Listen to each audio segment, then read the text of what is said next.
너 그 소식 들었어? 고발뉴스에서 마트를 한대. 어디로 가야 돼? 가긴 어딜까? 인터넷 쇼핑몰이라고. 포털에서 고발마트를 검색해봐. 어마어마하게 많은 제품들이 은하계 최저가로 공급되고 있어. 고발마트 함께 해주시면 정말 감사하겠습니다. 고발마트에서 만나요. 국민의힘 청년위원회 소속 청년위원들의 자기소개글을 두고 과연 국임당의 후예들 답다는 평가가 나오고 있다. 국민의힘 청년위원회는 당 상설위원회 규정에 따라 독자적인 의사결정 권한이 있는 유일한 국임당 내 청년조직이다.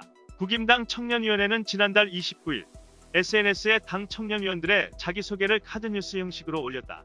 먼저 주성은 청년위 대변인은 소개글에 하나님의 통치가 임하는 나라, 자유보수정신의 대한민국이라고 적었다. 최근 당 안팎에서 전광훈 사랑제일교회 목사와 국임당이 한몸이라는 등 관련성을 지적하는 비판이 이어지고 있는 가운데 당 상설위원회의 대변인이 정치와 종교를 스스로 연계시킨 것이다. 당장 인터넷상에는 이런 사람은 좀 걸러라, 자기가 종교인인지 정치인인지 구분도 못하는 사람이라거나 공당의 일원으로서 하나님의 통치가 임한다는 표현을 써도 되나라는 지적이 잇따르고 있다.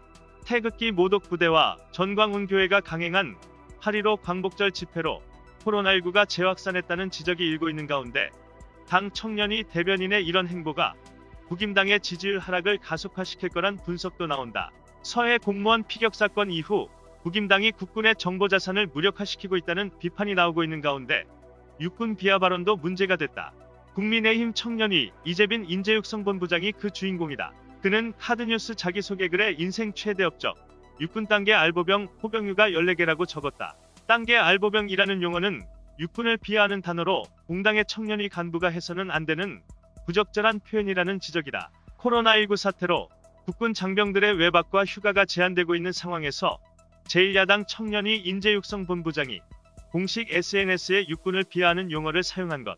이재빈 본부장은 이 밖에도 자기소개글에 난 커서도 운동권처럼은 안 될란다라고 말해 학생운동과 사회운동의 결과로 얻어진 오늘날 민주주의를 부정하는 것이 아니냐는 오해를 사고 있다. 그런가 하면 사회적 문제인 자살을 희화화했다는 비판도 나왔다. 국민의힘 청년위 김금비 기획국장은 자기소개글에 2년 전부터 곧 경제대공황이 올 거라고 믿고 곧버스 타다가 한강 갈 뻔함이라고 적었다. 여기서 한강 갈 뻔함은 자살을 의미하는 용어로 자살을 가볍게 표현하거나 희화화할 때 주로 사용된다.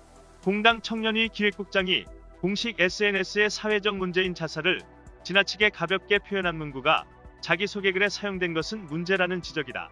낄끼빠빠를 거부하는 척척석사 진석사도 보기에 딱한지 한마디 거들고 나섰다. 진중권 석사는 니들이 이러니 저쪽에서 20년 집권하겠다고 한다. 늙으나 젊으나 개념이 없으니 안드로메다에서 직구를 하든지라고 꼬집었다. 한편 국민의힘은 2일 온라인 비상대책위원회를 열고 이재빈, 김금비 중앙청년위 부위원장에게 면직 처분을 내렸다. 주성은 청년위 대변인 내정자의 당직 내정도 취소키로 했다. 면직 처분은 왜 내리는 것일까?